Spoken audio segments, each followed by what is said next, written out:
కార్తీక మాసంలో వచ్చేటటువంటి శుక్లపక్షంలో వచ్చేటటువంటి ఏకాదశి నాడు క్షీరసాగరంలోంచి లేచి ద్వాదశి తిథి నాటికి బృందావనంలోకి వచ్చాడు. ఒకనాడు మాట ఇచ్చాడు కనుక బృందకి ఆయన తులసి బృందావనంలోకి వస్తాడు.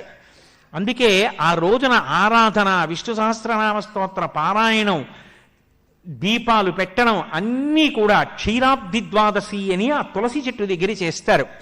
ఆ ఋతువులో తులసితో పాటుగా విశేషమైన అనుగ్రహాన్ని పరదేవతా స్వరూపంగా వర్షిస్తోంది కాబట్టి తులసి కోటలో ఉసిరి కొమ్మని కూడా గుచ్చి రెండిటి గాలిని పీలుస్తూ రెండిటికి కలిపి పూజ చేస్తారు. కాబట్టి క్షీరాబ్ది ద్వాదశి, ద్వాదశి దీపాలని ప్రత్యేకంగా దీపాలు పెడతారు.